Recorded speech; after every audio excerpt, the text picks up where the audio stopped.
Cameraman రాజశేఖర్తో కలిసి రాజు, 10 TV news, Hyderabad.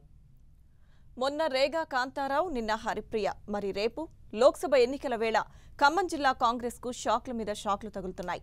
మరో ఇద్దరు ఎమ్మెల్యేలు కూడా హస్తానికి హ్యాండ్ ఇచ్చి కారెక్కుతారని ప్రచారం జరుగుతోంది. దీంతో ఆ పార్టీకి టెన్షన్ పట్టుకుంది. పార్లమెంట్ ఎన్నికల్లో దీని ప్రభావం ఉంటుందనే చర్చ ఖమ్మం జిల్లాలో జరుగుతోంది.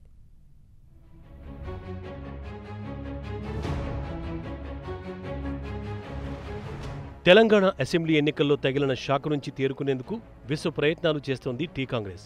ఇంకా బయటపడకుండానే వరుసగా షాకులు తగులుతున్నాయి. నేతలు ఒక్కొక్కరుగా అధికార పార్టీ వైపు అడుగులు వేస్తున్నారు. ఇప్పటికే ఖమ్మం జిల్లా నుంచి పినపాక ఎమ్మెల్యే రేగా కాంతారావు టీఆర్ఎస్లో చేరుతానంటూ బాహాటంగా ప్రకటించారు. అవసరమైతే ఎమ్మెల్యే పదవికి రిజైన్ చేసి టీఆర్ఎస్ బీఫాంపై మళ్లీ గెలుస్తానంటూ ధీమా వ్యక్తం చేశారు. నిన్నటికి నిన్న ఇల్లందు ఎమ్మెల్యే బానోత్ హరిప్రియ కూడా హస్తానికి హ్యాండిచ్చి కారెక్కేందుకు రెడీ అయ్యారు. గిరిజనుల అభివృద్ధి కోసమే టీఆర్ఎస్లో చేరుతున్నామని ఇద్దరు నేతలు చెబుతున్నారు. అయితే సీఎల్పీ నేతగా ఉన్న మల్లు భట్టి విక్రమార్క ఖమ్మం జిల్లా నుంచి ప్రాతినిధ్యం వహిస్తున్నారు. సీఎల్పీ నేతకు చెందిన జిల్లా నుంచి కాంగ్రెస్ ఎమ్మెల్యేలు టీఆర్ఎస్లో చేరుతుండడం హస్తం పార్టీకి మింగుడుపడని విషయంగా మారింది.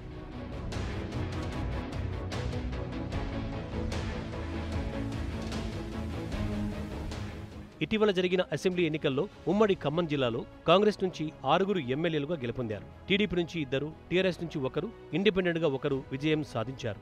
ఇండిపెండెంట్ రాములు నాయక్ ఇప్పటికే టీఆర్ఎస్లో చేరిపోయారు.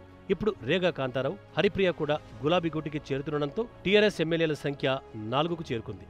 ఇక టీడీపీ నుంచి సండ్ర వెంకట వీరయ్య 2 రోజుల్లో టీఆర్ఎస్లో చేరుతారు. అయితే కాంతారావు, హరిప్రియ బాటలోనే కొత్తగూడెం ఎమ్మెల్యే వనమా వెంకటేశ్వరరావు, భద్రాచలం శాసనసభ్యులు వీరయ్య కూడా టీఆర్ఎస్లో చేరుతారనే ప్రచారం జోరుగా సాగుతోంది.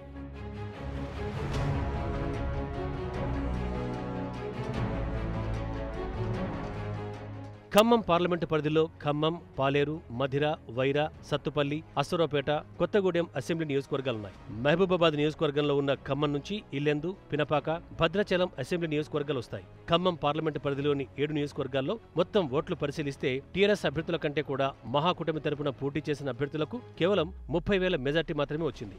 ఇప్పుడు ఇద్దరు ఎమ్మెల్యేలు టీఆర్ఎస్లో చేరుతుండడం, మరికొందరు కూడా త్వరలోనే కారెక్కే అవకాశం ఉందంటూ జిల్లా వ్యాప్తంగా జోరుగా ప్రచారం జరుగుతోంది. దీంతో సార్వత్రిక ఎన్నికల వేళ గెలుపుపై తీవ్ర ప్రభావం చూపే అవకాశం ఉందని కాంగ్రెస్ నేతలు టెన్షన్ పడుతున్నారు.